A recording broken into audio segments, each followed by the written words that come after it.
Hello everyone. तो आज का हमारा टॉपिक है प्रेशर ग्रुप। तो हम जो इस टॉपिक है हम इसको लिंकिंग करके देखेंगे कि ये कैसे अभी कंटेम्प्रेरी करंट टाइम में न्यूज़ में है, और इसके और एस्पेक्ट्स को भी हम डिस्कस करेंगे। तो जैसे कि आप सबको पता है, रिसेंटली हमने जो प्रोटेस्ट देखे, सीजेपी जो कॉकरोच जनता पार्टी उसके दिल्ली में जंतर मंतर पे, और इससे पहले भी काफ़ी सारे प्रोटेस्ट आप देख चुके हो। इससे पहले आप फार्मर प्रोटेस्ट आप देख चुके हो, इससे पहले सीए के लिए हुआ था प्रोटेस्ट। तो ये सारे जो प्रोटेस्ट जो इनके द्वारा ऑर्गेनाइज किया गया है, ये एक तरह के प्रेशर ग्रुप ही हैं। तो सबसे पहले हमने इसका कॉन्टेक्स्ट देख लिया कि करंट में कैसा चल रहा है। तो यूपीएससी उस तरह से क्वेश्चन पूछता है, आपको डायरेक्टली दिखेगा नहीं कि ये क्या है, बट ये प्रेशर ग्रुप से ही क्वेश्चन है एक तरह से। तो हम इसका डेफिनेशन देखेंगे। तो सबसे पहले जो प्रेशर ग्रुप है होता क्या है। तो प्रेशर ग्रुप एक तो सबसे पहली चीज़ वॉलंटरीली होता है, नॉन गवर्नमेंटल होता है, इसका गवर्नमेंट से कोई संबंध नहीं होता है, और जो इनके इंटरेस्ट होते हैं वो भी पॉलिटिकल नहीं होते हैं, इनके अपने खुद के सेल्फ इंटरेस्ट होते हैं। ठीक है। तो और इनका जो पर्पस होता है वो क्या होता है, जो पब्लिक पॉलिसीज हैं, गवर्नमेंट के जो एक्शंस हैं, लेजिस्लेशन है, एडमिनिस्ट्रेटिव डिसीजंस हैं, उनको अपने फेवर में करना। तो प्रेशर ग्रुप क्या हुआ, ग्रुप ऑफ पीपल हो गए, वॉलंटरली होता है, नॉन गवर्नमेंटल होता है, और वो क्या करते हैं, अब जो अपने इंटरेस्ट होते हैं, सब ग्रुप्स के अपने अपने इंटरेस्ट होते हैं, उनको फुलफिल करने के लिए वो गवर्नमेंट की पॉलिसीज को, उनके एक्शंस को, एडमिनिस्ट्रेटिव एक्शंस को, उन सब चीज़ों को ये इन्फ्लुएंस करते हैं। ठीक है। तो ये कीवर्ड्स याद रखना आप, voluntarily, non governmental, and policy and legislative influence. ठीक है। अब इसमें भी काफ़ी सारे टाइप्स होते हैं, तो बेसिकली कोई डिफाइन नहीं है कि पर्टिकुलरली ये है, हाँ, बट जो जिस पर्टिकुलर इंटरेस्ट को जो ग्रुप सर्व कर रहा है वो उसको हम उस तरह से बोल सकते हैं। जैसे इकोनॉमिक ग्रुप हो गया, प्रोफेशनल ग्रुप्स हो गए। अब आपने देखा होगा जैसे आईएमए, तो आईएमए कोई गवर्नमेंटल बॉडी नहीं है, इंडियन मेडिकल एसोसिएशन, ये एक तरह का प्रेशर ग्रुप है। जो मेडिकल प्रोफेशनल्स हैं उनका एक ग्रुप है। तो अगर जब उनके हितों की बात आती है, तो आपने बहुत बार देखा होगा आईएमए के स्टेटमेंट आते हैं कि ये जो उनको डॉक्टर्स को, उनको जो भी कुछ है, उनके राइट्स वगैरह हैं, उनको प्रॉपर तरीके से प्रोटेक्ट किया जाए। सोशल ग्रुप्स में हमारे सारे एनजीओज ये सब आ जाते हैं। पब्लिक इंटरेस्ट ग्रुप, जैसे आपने आरटीआई मूवमेंट का देखा था, राइट टू इन्फॉर्मेशन एक जो आया था, वो भी एक तरह के मूवमेंट हुआ था, उसके बाद ही सरकार इसको लाने के लिए मजबूर हुई थी। ठीक है। स्टूडेंट्स ग्रुप हो गए, आईसा, एसएफआई करके जो भी हैं। इकोनॉमिक ग्रुप में आपने देखा होगा फिक्की हो गया, कॉन्फेडरेशन ऑफ इंडियन इंडस्ट्रीज हो गया, सीआईआई, आप हम सब लोग देखते हैं। तो ये सब चीज़ें जो हैं ये एकदम हमेशा ही न्यूज़ में रहती है, और आपने इन सबको कहीं ना कहीं न्यूज़ में या हर जगह आपने देखा होगा। तो ये हमारा प्रेशर ग्रुप हो गया। और अब इसके और एस्पेक्ट्स हम देखेंगे। तो प्रेशर ग्रुप में जैसे हमने आरटीआई मूवमेंट का बताया था, इम्पैक्ट क्या हुआ, आरटीआई एक्ट आ गया उससे। अभी रिसेंट जो स्टूडेंट प्रोटेस्ट हुआ, ये इसका क्या इम्पैक्ट हुआ, ये अकाउंटेबिलिटी और एग्जामिनेशन रिफॉर्म से रिलेटेड था, तो ये इसका एक आउटकम हुआ। फार्मर ऑर्गेनाइजेशंस का जो हुआ था हमारा फार्मर प्रोटेस्ट, उसमें जो पॉलिसी डिबेट वो उसको और डीपन किया गया, एमएसपी पे और डिस्कशन किए गए। उसमें स्वामी एम एस स्वामीनाथन की रिपोर्ट से। तो ये सब चीज़ें हैं, डिटेल में हम नहीं जाएंगे, नहीं अभी, वो हम खाली उसका प्रेशर ग्रुप और उससे क्या इम्पैक्ट हुआ हम उनको डिस्कस कर रहे हैं। एनवायरमेंटल ग्रुप्स भी आपने देखे हैं काफ़ी सारे, क्लाइमेटिक एक्शन, जहाँ सरकार को ऐसा प्रोजेक्ट लेके आती है तो उससे लगता है कि इससे क्लाइमेट को काफ़ी हार्म होगा, तो काफ़ी सारे लोग प्रोटेस्ट करते हैं। तो एक तरह के वो ग्रुप बना के, जो भी नर्मदा बचाओ आंदोलन आपने देखा होगा, तो वो काफ़ी सारे इसके एस्पेक्ट्स हैं, तो वो आप सब देख सकते हैं। तो उसके बाद हम चलते हैं इसमें, जो सबसे पहले है पॉइंट बाय पॉइंट लेते हैं। जो अभी सीजेपी का जो जो प्रेशर ग्रुप का जो मूवमेंट हुआ, तो उसमें सबसे पहले इन्होंने क्या किया, मोबिलाइजेशन ऑफ स्टूडेंट्स। तो इन्होंने पूरा जो, अब इसमें आप देखिएगा, ये इस प्रोटेस्ट, अब सीजेपी को हम देखते हैं, ये एक नवर नॉन गवर्नमेंटल, वॉलंटरीली सब लोग साथ आए, और इनका क्या था, इंटरेस्ट क्या था इनका, कि फ्री एंड फेयर एग्ज़ाम कराए जाएं और लीक प्रूफ हो, और इसके अलावा इसमें एक ट्रांसपेरेंसी हो, और अगर उसमें कुछ गड़बड़ होती है तो एक अकाउंटेबिलिटी भी होनी चाहिए। तो ये सारी चीज़ें हमने देखी हैं, जो इनकी डिमांड थी। ठीक है। अब इसमें हम अगर दूसरा जो चले, एनजीओ जो सिविल सोसाइटीज़ हैं, तो इनका क्या रोल होता है। तो और इनके सबके जो है इसमें, जैसे लीगल एड देना, अवेयरनेस कैंपेन करना, ह्यूमन राइट एडवोकेसी हो गया, मीडिया आउटरीच हो गया, पीसफुल मोबिलाइजेशन करना, पॉलिसी डायलॉग डिस्कशन की, हमारे ये कंसर्न है। फिर गवर्नमेंट आती है और लोगों से, आपने देखा होगा काफ़ी बार, फीडबैक भी लेती है, और कभी अगर नहीं होता है तो फिर इस तरह के प्रेशर ग्रुप जो होते हैं, ये एक तरह से गवर्नमेंट को उनका ध्यान इस तरफ अट्रैक्ट करते हैं, और वो एड्रेस करने के लिए बोलते हैं। तो एक तरह का गवर्नमेंट पे पॉलिटिकल प्रेशर भी बोल सकते हैं आप, और एक तरह का सोसाइटी का जो, गवर्नमेंट का सोसाइटी के प्रति जो ड्यूटीज़ होती है हमारे कॉन्स्टिट्यूशन में भी, तो उसको भी एक तरह से अकाउंटेबल ठहराने के लिए हमें प्रेशर ग्रुप काफ़ी हेल्प करते हैं। अब इसमें आप देखोगे तो इसमें एक प्रॉपर इनका जो होता है पावर कहाँ से डिराइव करते हैं, article 19(1)(a), 19(1)(b), freedom of speech and expression, peaceful assembly. तो एक तरह का कॉन्स्टिट्यूशनल राइट भी है, तो इसमें कोई गलत भी नहीं है कि ये कुछ कर रहे हैं अपने हितों के लिए आवाज़ उठा रहे हैं, बट ये ग्रुप में कर रहे हैं, ठीक है। इससे जिनकी आवाज़ की जो होता है मैग्नीट्यूड और उसका सरकार पे ज़्यादा और जल्दी असर पड़ता है। तो हम इस थोड़ा कॉन्स्टिट्यूशनल आर्टिकल्स को भी हम देखते हैं, जैसे आर्टिकल 14 का अगर हम जिक्र करें तो इसमें अभी क्या हुआ था, पेपर लीक हुआ था, तो एक तरह से बोल सकते हैं कि राइट टू इक्वलिटी में इक्वल अपॉर्चुनिटी से नहीं हुआ। काफ़ी लोग जो उनको पेपर मिल गया और वो जो दूसरे ऑनेस्टली जो पेपर दे रहे थे, तो एक तरह से उनसे तो चीटिंग हो गई है। तो ये उसको देख सकते हैं अपन राइट आर्टिकल 19(1)(c) में हमने देखा कि पीसफुल एसोसिएशन भी बना सकते हैं ये, ठीक है। 19(1)(a) freedom of speech expression है, 19(1)(b) आप एक जगह इकट्ठा हो सकते हैं, 19(1)(c) आप एसोसिएशन बना सकते हैं, काफ़ी सारे संगठन हमने देखे हैं। तो ये सारी चीज़ें कॉन्स्टिट्यूशन में भी मेंशन है, तो आप इसको एक कॉन्स्टिट्यूशनल एस्पेक्ट भी आपको हमारे आंसर्स में आपको मेंशन करना है। आर्टिकल 21 बहुत ही ब्रॉड है, इसमें सब कुछ आ जाता है, right to life with liberty, सब कुछ आ जाता है इसमें। अगर गवर्नमेंट पेपर लीक होता है तब भी आर्टिकल 21 वायलेट हो रहा है उसका, क्योंकि उसका फेयर अपॉर्चुनिटी, लाइवलीहुड, करियर, ये सारी चीज़ें उसकी एक तरह से हैम्पर हो रही हैं। तो आर्टिकल 21 का आप मेंशन कर सकते हो इस तरह से, ठीक है। अब इसमें अब कुछ और अगर हम देखें, इसमें डीपीएसपी के भी कुछ आर्टिकल्स आते हैं।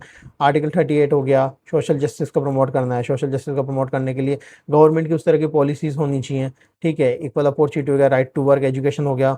अब इसमें एक चीज़ और है जो सबसे इम्पोर्टेंट है, आर्टिकल 19(1) में तो सारे हमारे फंडामेंटल राइट जो उसमें freedom of speech and expression से रिलेटेड है।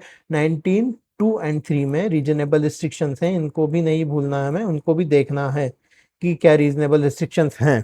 कि जैसे सोवेनिटी हो गया, पब्लिक ऑर्डर हो गया, डिफेमेशन नहीं करना है, और भी कंटेम्प्ट ऑफ कोर्ट हो गया, फ्रेंडली रिलेशन विद कंट्रीज हो गया। तो काफ़ी सारी लिमिटेशन मेंशन की हुई है वहाँ पे, ठीक है। तो इसमें कुछ क्या है, हम कुछ लैंडमार्क केसेस हैं उनको भी हम देख लेंगे एक बार। जैसे एक हिम्मत Lal Shah commissioner of police के केस, ये अहमदाबाद वाला एक केस है, 1973 का एक केस है। तो इसमें क्या हुआ था कि वहाँ पे जो पर्टिकुलर कोई प्रोटेस्ट करने का जो एक जगह होगी, तो वहाँ पे अकॉर्डिंग टू यहाँ पे कोई इन्होंने पॉलिसी या कोई रूल्स बना रखा था, उसमें कमिश्नर ऑफ पुलिस की परमिशन चाहिए होती है। तो उसमें इनका क्या था कि कमिश्नर ऑफ पुलिस को रीज़न नहीं देगा, नहीं बताता कि अगर हम परमिशन नहीं दें तो किसका क्या रीज़न है, कि आप परमिशन क्यों नहीं दे रहे हैं। तो ये साहब हमारे कोर्ट चले गए, तो सुप्रीम कोर्ट ने बोला कि फंडामेंटल राइट है आर्टिकल 19(1) के हिसाब से सब किसी को अपना फ्रीडम ऑफ एक्सप्रेशन को एक्सप्रेस करने का, तो आप उसको आर्बिट्रली नहीं रोक सकते, ठीक है। क्योंकि ये तो एक तरह का पॉलिसी और इनका एक बाय रूल होगा, और उसमें आप इनको इतनी पावर दे रहे हैं कमिश्नर ऑफ पुलिस को, या फिर आप कोई रीजन बताएं, ठीक है। तो सुप्रीम कोर्ट ने बोला there must be a fine balance, ठीक है।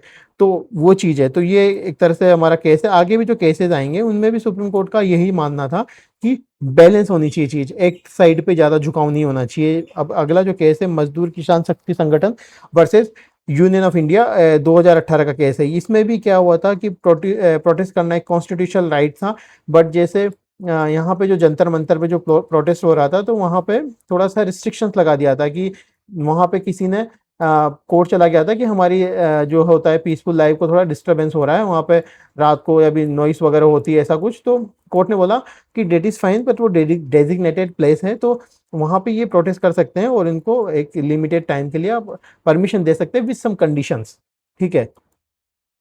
तो हाँ, इसके अलावा आपको एक और आपको केस का एग्जांपल देता हूँ मैं। 2020 में आपने देखा होगा शाहीन बाग वाला जो केस हुआ था, तो वहाँ पे क्या हुआ था, आपने देखा होगा जो प्रोटेस्टर्स थे काफ़ी लंबे टाइम तक वहाँ पे, मतलब वो पूरी तरह से उन्होंने पूरा पब्लिक स्पेस को कैप्चर कर लिया था। तो इस केस में क्या हुआ कि आप अपना राइट का, फ्रीडम ऑफ स्पीच एक्सप्रेशन का एक्सरसाइज कर रहे हो, but at the same time अब उस एरिया में आसपास जितने भी लोग हैं, जैसे काफ़ी की दुकान है, किसी की शॉप है, किसी को ऑफिस जाना है, तो उनको भी भारी समस्या का सामना करना पड़ रहा था। तो सुप्रीम कोर्ट ने इस केस में आके बोला कि भाई आपके पास अधिकार है, नो डाउट, ठीक है, but at the same time वहाँ रीजनेबल रिस्ट्रिक्शंस भी है, पब्लिक ऑर्डर उसमें इम्पैक्ट हो रहा है, और भी काफ़ी सारी चीज़ें उसमें प्रॉब्लम, आसपास के लोगों को भी दिक्कत हो रही है। तो आप ये इनडेफिनेटली एक पब्लिक स्पेस को कंटिन्यूसली एनक्रोच नहीं कर सकते। तो उस वाले केस में भी सुप्रीम कोर्ट का यही जजमेंट है कि there must be a fine balance, कि आप किसी एक एक्सट्रीम पर नहीं जा सकते, ठीक है ना। गवर्नमेंट कंप्लीटली बैन कर सकती है, और ना ही आप एक्सप्रेशन जो अपना फंडामेंटल राइट है उसका एक्सट्रीम यूज़ कर सकते हैं, ठीक है। तो ये चीज़ है। तो हम तो आपको इसमें जब आंसर लिखोगे आप, तो आपको ये वाला एंगल हमेशा उसमें डालना है, ठीक है। उसके बाद हम आगे चलेंगे कि इनका देखो काफ़ी सिग्निफिकेंस भी इनके पॉजिटिव और नेगेटिव हम देखेंगे। डेमोक्रेटिक सिग्निफिकेंस इसका क्या है, ये एक तरह से पार्टिसिपेटरी डेमोक्रेसी को प्रमोट करता है, ठीक है। अभी आपने देखा जैसे रिसेंटली इतने सारे स्टूडेंट साथ में आए, तो उन्होंने अपना कंसर्न रखा उनके सामने कि हमारे ये कंसर्न है, ठीक है। तो उसके बाद फिर गवर्नमेंट का भी कम्युनिकेशन हुआ कि हाँ ठीक है, आपकी क्या बात है, तो डेलीब्रेटिव डेमोक्रेसी बोलते हैं उसको फिर, कि हाँ आपका कुछ हम आपका सुनेंगे, कुछ गवर्नमेंट अपना बताएगी, तो उसके बीच में बीच का रास्ता निकाला जाएगा, ठीक है। तो यूथ का पॉलिटिकल पार्टिसिपेशन भी हुआ। इसमें एक इंपॉर्टेंट चीज़, जैसे अभी शिक्षा मंत्री का रेजिग्नेशन हुआ, तो एक तरह की अकाउंटेबिलिटी को भी एक इंश्योर करता है, ये चीज़ है। और रेस्पॉन्सिव गवर्नेंस की, जब आप कोई इशू उठा रहे हैं, तो गवर्नमेंट उसके साथ उसका सोल्यूशन के लिए भी एक्टिवली काम कर रही है, तो एक तरह का एक कम्युनिकेशन चैनल बना है, तो उससे दिखता है कि हाँ एक रेस्पॉन्सिव गवर्नेंस भी यहाँ हमको देखने को मिल रही है। अब इसमें एक सबसे इंपॉर्टेंट जो काफ़ी कॉमन चीज़ है, कॉन्स्टिट्यूशनल मॉरलिटी। तो ये हमेशा आप कभी जगह देखोगे, तो इसका मतलब होता क्या है, एक्चुअली मैं बेसिक सा बता देता हूँ। कॉन्स्टिट्यूशनल मॉरलिटी का मतलब होता है कि जो कॉन्स्टिट्यूशन है, उसकी वैल्यूज़ को, उसके प्रिंसिपल को, और उसको एज अ स्पिरिट, जो उसकी भावनाएं हैं, उसको एज इट इज़ इम्प्लीमेंट करना, ठीक है। उसमें जो बेसिक फंडामेंटल चीज़ें, रूल ऑफ लॉ हो गया, डेमोक्रेसी हो गया, इक्वलिटी, लिबर्टी, जस्टिस, डिग्निटी और फंडामेंटल राइट को इफेक्टिवली एनफोर्स करना, एंड जो सुप्रीमेसी ऑफ कॉन्स्टिट्यूशन है, वो ही इंश्योर हो, रादर देन पॉपुलर ओपिनियन की, लाइक 100 लोग बोल रहे हैं कि भाई ऐसा है, बट वो कॉन्स्टिट्यूशन के हिसाब से गलत है, तो पॉपुलर ओपिनियन आपका नहीं चलेगा, देश संविधान के हिसाब से चलेगा। तो ये कॉन्स्टिट्यूशनल मॉरलिटी, ये भी कहीं ना कहीं हम देखते हैं कि हाँ ये इसका भी एक रोल है कि ये भी एक तरह से रिफ्लेक्ट होती है कि अपने अधिकारों के प्रति लोग सरकार पे अपनी पॉलिसी और लेजिस्लेशन फॉर्म करने के लिए दबाव बनाते हैं किसी भी तरीके से। तो एक उस तरह से ये वाला हम एस्पेक्ट हम बोल सकते हैं कि ये भी एक तरह से इसमें स्ट्रेंथन होती है, ठीक है। अब गवर्नेंस लेसन्स में क्या है, गवर्नमेंट इसमें क्या, उसको रेस्पॉन्स मिला, डायलॉग हुआ प्रोटेस्टर्स के साथ, ये सारी चीज़ें हैं ना, इंस्टीट्यूशनल रिव्यू, ये गवर्नमेंट को उसमें सीखना चाहिए, ये सारी चीज़ें कि आपको ये सब चीज़ें इतना प्रोटेस्ट होने से पहले ही इंश्योर करनी चाहिए थी, इतना टाइम नहीं लगना चाहिए था जब लोग इतना कंसर्नफुली इसको रेस कर रहे थे। तो इसमें सिटीजन का जो है ग्रीवांस आया, ठीक है, तो उसको उन्होंने क्या किया, पीसफुल प्रोटेस्ट किया, पब्लिक में फिर डिबेट हुई उसके बाद, फिर उसके बाद गवर्नमेंट का रेस्पॉन्स आया, और उसके बाद इंस्टीट्यूशनल रिफॉर्म आया। तो एक तरह से आप एक तरह का फ्लो चार्ट भी लिख सकते हैं, ये चीज़ इसमें ये चीज़ें हुई। अब हम आगे चलते हैं, एक बार हम प्रेशर ग्रुप का पॉजिटिव और नेगेटिवली हम देख लेते हैं कि पहले पॉजिटिव एस्पेक्ट देख लेते हैं, ठीक है। तो इसमें क्या है, डीप एंड पार्टिसिपेटरी डेमोक्रेसी, हमने अभी देख लिया ये एस्पेक्ट, सब लोग पार्टिसिपेट करते हैं, डिस्कशन होता है, डिबेट होती है, अपने अपने पॉइंट्स रखते हैं। और दूसरा है improve policy formation, policy formation को इम्प्रूव करते हैं, अपने इनपुट्स देते हैं कि भाई हमारी ये डिमांड्स है, आप इनको प्लीज़ एड्रेस करिए और डिस्कस और डेलिब्रेट करिए। इसमें काफ़ी सारी हर तरह से आ सकती है, इंडस्ट्री वाली पॉइंट ऑफ व्यू से आ सकती है, और भी फार्मर की कोई डिमांड है वो आ सकती हैं, ठीक है। अब आगे इसमें है प्रोटेक्ट मार्जिनलाइज ग्रुप, जो मार्जिनलाइज ग्रुप हैं, जैसे ट्राइबल्स हो गए, विमेन हो गए, तो इनका भी एक प्रेशर ग्रुप होता है। तो अब एक सिंगल इंसान जाएगा तो उसकी तो कोई आवाज़ सुनने वाला नहीं है, तो ये मार्जिनलाइज ग्रुप है, जब इनका एक ग्रुप बनेगा तो इनके एक अच्छे से आप अपना पक्ष ये सरकार के सामने रख सकते हैं, ठीक है। उसके बाद क्या कहते हैं, एंश्योर अकाउंटेबिलिटी, ये चीज़ है, देखो आरटीआई आया है, पीआईएल आया, मीडिया कैंपेन होता है, पीसफुल प्रोटेस्ट होता है, तो एक अकाउंटेबिलिटी को ये भी इंश्योर करते हैं, ठीक है। अब उसके बाद हम देखते हैं प्रमोट सोशल जस्टिस, ठीक है। सोशल जस्टिस में इक्वलिटी, लेबर राइट्स, ये सारी चीज़ें, एजुकेशन, तो एक तरह से सोशल जस्टिस इसमें प्रमोट होता है, एनवायरमेंटल कैंपेन जो भी होता है, ठीक है। और इसके अलावा act as a safety wall, as a safety wall कैसे होता है, देखो क्या होता है, जब गवर्नमेंट कोई भी बिल या कोई भी पॉलिसी या कुछ भी लाती है, तो क्या होता है, अगर जनता में डिसकंटेंट होता है, तो उनको एक तरह से कहाँ एक प्लेटफॉर्म मिलता है ये प्रेशर ग्रुप के थ्रू, कि अपनी बात वो रख सकें और उस बात को स्ट्रॉन्गली सरकार तक पहुंचा सके। तो एक तरह का सेफ्टी वॉल का काम करता है। देखो कहीं ना कहीं जनता को अगर उनकी समस्याओं को एड्रेस करने के लिए अगर कोई मंच ना मिले, मतलब ठीक है काफ़ी सारे होते हैं मंच, लेकिन ये भी वन ऑफ द उसका है स्टेज है, यहाँ पे आप अपनी बातों को सरकार के सामने काफ़ी स्ट्रांगली रख सकते हो। तो as act as a safety wall काम करता है, ठीक है। अब इसमें क्या है, इसका लिमिटेशंस क्या है, इसमें लिमिटेशंस है कि जैसे काफ़ी सारा अनइक्वल इन्फ्लुएंस भी होता है, जैसे बिजनेस लॉबीज होगी, वो क्या है, सरकार को इनडायरेक्टली फाइनेंशियली रिसोर्सेज उनके पास काफ़ी होते हैं, तो वो उस तरह से भी इन्फ्लुएंस करती है। तो कभी कभी क्या होता है, वो ज़्यादा ओवर पावर हो जाती है वीकर सोशल ग्रुप्स, और उनकी उनके जो कंसर्न है उनको एड्रेस किए बिना। तो ये एक तरह का ये एक चीज़ है, narrow social sectional interest. Narrow sectional interest में हम देख सकते हैं, देखो आप इसमें क्या हो सकता है, इसमें आप हो सकते थे कास्ट बेस्ड रीजनल रिज्म हो गया, सेक्ट सेक्टरल ऑर्गेनाइजेशन होगा। अब इसमें आपको एग्जांपल देता हूँ, जैसे काफ़ी बार आपने रिजर्वेशन से रिलेटेड काफ़ी सारे हरियाणा में या गुजरात में भी एक बार हुआ था आंदोलन, तो उसमें फिर थोड़ा रीजनलिज्म का वो आ जाता है कि नहीं पर्टिकुलर उनको रिजर्वेशन मिलना चाहिए। या फिर इसमें एक और चीज़ आपने देखा होगा काफ़ी बार, जो स्टेट लाइक महाराष्ट्र हो गया या तमिलनाडु कर्नाटका में क्या होता है कि पर्टिकुलर एक इंटरेस्ट के रिगार्डिंग की हमें प्राइवेट सेक्टर में रिजर्वेशन चाहिए या कुछ इस तरह का, तो वहाँ पे क्या होता है, वहाँ पे जो काफ़ी पर्टिकुलर नैरो सेक्शन जो है या कुछ है उस तरह का ग्रुप है, तो वो उन्हीं के इंटरेस्ट को कैटर करते हैं, और वो काफ़ी बार क्या होता है वो इतना वायबल भी नहीं होता फाइनेंशियली भी, और सोशल और इकोनॉमिक एस्पेक्ट से भी वो चीज़ें वायबल नहीं होती हैं। तो एक उसका एक नेगेटिव एस्पेक्ट है ये। अब इसमें क्या होता है, हाँ इसमें एक डिसरप्शन ऑफ पब्लिक ऑर्डर भी होता है, ठीक है, क्योंकि हमने देखा प्रोटेस्ट वगैरह होते हैं तो रोड ब्लॉक्स, ये सारी चीज़ें होते हैं, कुछ कुछ हमने जैसे दिल्ली में वायलेंस भी देखा, तो एक ये भी इसका एक एस्पेक्ट है।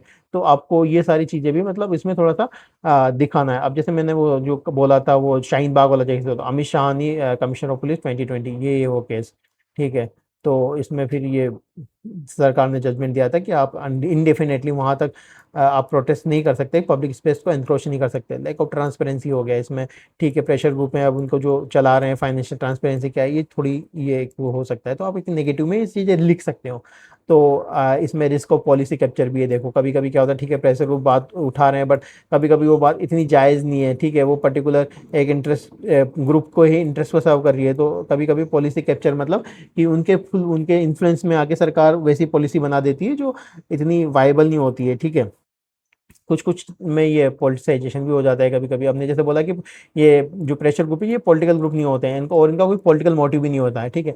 बट कभी कभी इनके पीछे जो पॉलिटिकल पार्टीज होती हैं कुछ इनके साथ करके तो ये इनको पॉलिटिसाइजेशन भी कर देते हैं किसी मुद्दे का कभी, तो ये चीज़ें भी इसके साथ हमेशा रहती हैं, ठीक है। तो ये फाइनली हम इसमें देखते हैं कि आपको क्या है, ये दोनों एस्पेक्ट आपको याद रखने हैं, इसके पॉजिटिव और इसके कुछ लिमिटेशंस क्या हैं, तो दोनों आपको लिखना है। और जो आपने बेसिक स्टार्ट में डिस्कस किया कि क्या डेफिनेशन है, और करंट में हम देख रहे हैं जिस तरह से इनका रोल क्या है, और आपको कॉन्स्टिट्यूशन का जो आर्टिकल्स हैं वो आपको जरूर मेंशन करना है, क्योंकि उससे आपके आंसर में एक वैल्यू एडिशन होता है और एक थोड़ा दिखता है कि हाँ कॉन्स्टिट्यूशनल एस्पेक्ट आपने उसमें डिस्कस किया है, ठीक है। तो इसमें ये थोड़ा सा इसमें और हम देख लेते हैं कि institutional stake holders consultation before major legislation, ये एक थोड़ा बढ़िया हो जाता है चीज़ की। कोई बिल लेके आ रहे हो आप, उससे पहले आप जो भी जिसके लिए बिल लेके आ रहे हो उनसे आपका एक तरह से कंसल्टेशन हो जाए, और ये ट्रांसपेरेंसी को इंश्योर करता है, अकाउंटेबिलिटी में इंश्योर करता है, जैसे हमने देखा, ठीक है। इसके अलावा इसमें है पीसफुल होना चाहिए प्रोटेस्ट, और एविडेंस बेस्ड एडवोकेसी होनी चाहिए, नहीं किसी भी बात पे आप लग जाओ, तो ऑब्जेक्टिविटी होनी चाहिए, ठीक है, ये चीज़ें हैं। और यहाँ पे एक होना चाहिए जो राइट जो होता है किसी का प्रोटेस्ट करने का, और दूसरा पब्लिक ऑर्डर पे बैलेंस होना चाहिए, ठीक है। इससे कोई दूसरे परेशान हो तो फिर एक तरह से आप अपना राइट तो एक्सरसाइज कर रहे हो, बट दूसरे का राइट को वायलेट कर रहे हो आप, ठीक है। तो ये इंक्लूसिव है, ये सारी चीज़ें हैं, और इसमें आप ये सारा हो गया, तो अब इसमें बेसिक जो वर्ड्स होते हैं participation, accountability and rich policy making, ये सारी चीज़ आपको मेंशन करनी है। और एक क्या है, रजनी कोठारी का एक ऑब्जर्वेशन भी था, तो ये लाइन बाय लाइन्स में लिखा हुआ, democracy flourish when organised interest mediate constructively between the state and society. तो इसमें ये बोल रहा है कि जो डेमोक्रेसी फ्लरिश मतलब बहुत स्ट्रॉन्ग तब होती है जब जो स्टेट होती है और सोसाइटी होती है, स्टेट मतलब हमारी गवर्नमेंट, सोसाइटी मतलब हम जो सारे सिविल सोसाइटी वाले, तो दोनों आपस में बैठ के कम्युनिकेट करते हैं। मीडिएट करने से मतलब कि हाँ आपका ये पॉइंट है, हमारा ये पॉइंट है, तो वो एक पर्टिकुलर पॉइंट पे आके हाँ बिल्कुल कि इसको इंप्लीमेंट किया जा सकता है रीजनेबली और प्रैक्टिकली, तो ये एक चीज़ है। तो कंसल्टेटिव कंस्ट्रक्टिवली ये सारी चीज़ें होती हैं। तो ये आज का अपना टॉपिक था। एक बार आप इसका जो पीपीटी है इसको मैं टेलीग्राम चैनल पे डाल दूंगा, उसका लिंक मैं दे दूंगा, तो आप उसको एक बार रीड कर लीजिएगा। और ये हमने आज जो डिस्कस किया, तो ये सारा चीज़ें इसमें आपका मोटा मोटा प्रेशर ग्रुप के बारे में आप कभी भी क्वेश्चन आएगा तो आप उसको आराम से हैंडल कर सकते हैं। तो आज के लिए इतना ही है। Thank you.